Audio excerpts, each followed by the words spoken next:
Procurando se distrair, você começa a navegar por suas redes sociais.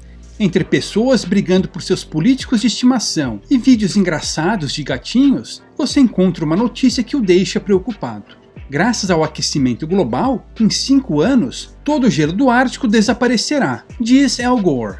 Você se lembra de que Al Gore é uma pessoa importante, afinal, foi vice-presidente dos Estados Unidos entre 1993 e 2001. Em 2007, ele não só ganhou um Oscar por seu documentário Uma Verdade Inconveniente, como também o Prêmio Nobel da Paz por seus esforços para divulgar a questão das mudanças climáticas globais. 5 anos, você se espanta. Isso está logo ali, pobres ursos polares. Precisamos agir antes que essa tragédia aconteça. Porém, ao reler a matéria, você percebe que ela não é nova. Ela é de 2009 e a previsão dele dizia respeito a 2014, um ano que já ficou lá para trás. Você pondera, talvez o gelo não tenha desaparecido como ele havia previsto, mas é possível que ele tenha diminuído bastante. Ao procurar informações sobre o que aconteceu com a calota polar ártica em 2014, você descobre que sua extensão havia aumentado em 1,7 km² nos últimos 2 anos, um aumento de 43%. Tem caroço nesse angu, você suspeita. Discursos como o de Al Gore não estão restritos a políticos, mas são feitos também por alguns cientistas, jornalistas e celebridades. Uma pessoa bastante engajada na venda do medo é o excelente ator e inveterado proselitista Leonardo DiCaprio. Constantemente, ele nos ensina que, se não mudarmos nossa maneira de viver, grandes catástrofes nos aguardam devido às mudanças climáticas. A não ser que vive em uma realidade paralela, não há mais tempo para negação, diz o ator. Claro que entre um sermão e outro, ele viaja pelo mundo em seu jatinho e em seu iate, porque afinal ninguém é de ferro. Esses vendedores do medo não são um fenômeno recente. No que diz respeito ao clima, encontramos-los há mais de século. Ora a ameaça era uma nova era glacial, ora era um superaquecimento global, até se decidirem recentemente por chamarem a suposta ameaça simplesmente de mudanças climáticas globais, pois aí protegem seus augúrios de refutação. Profetas do Apocalipse sempre superestimam previsões sombrias e subestimam a engenhosidade humana em solucionar problemas. Lamentavelmente, graças àquele nosso comportamento de aversão ao risco, tendemos a acreditar nesses falsos profetas.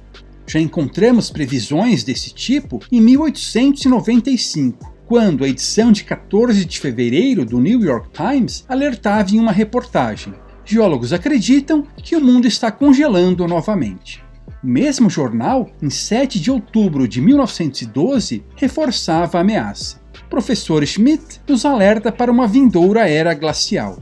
10 anos depois, em novembro de 1922, Monthly Weather Review já previu o contrário, que o Oceano Ártico estava se esquentando.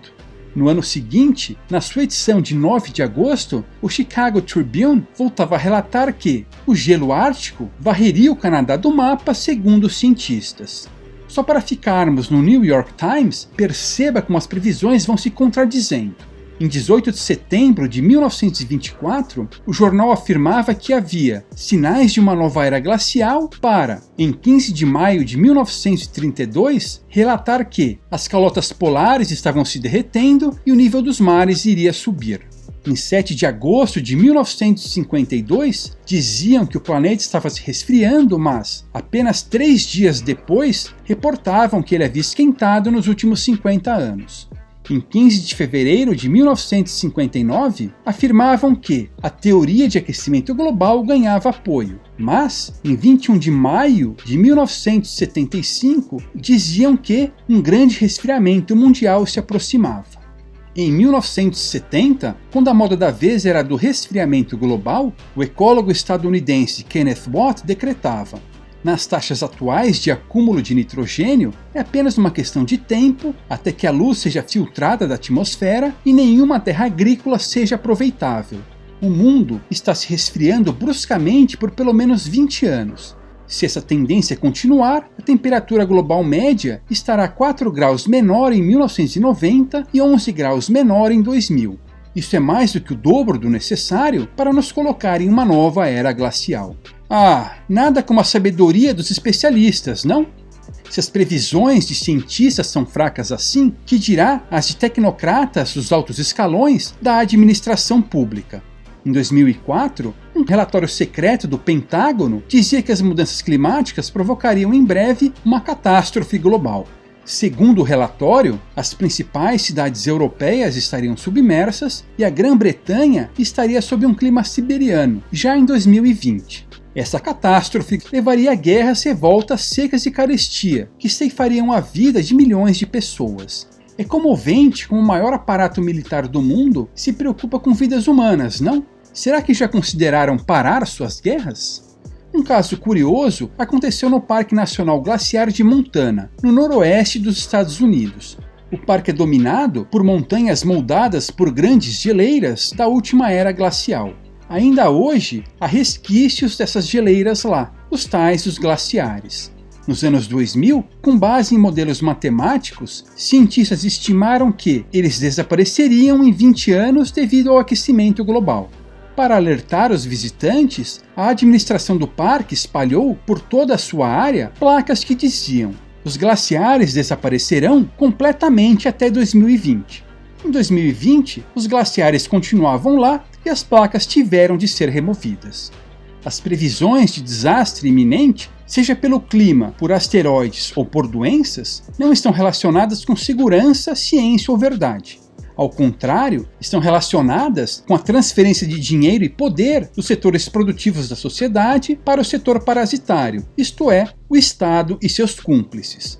Os que fazem essas previsões e que se beneficiam dos fuzis estatais sabem que o medo implica financiamento.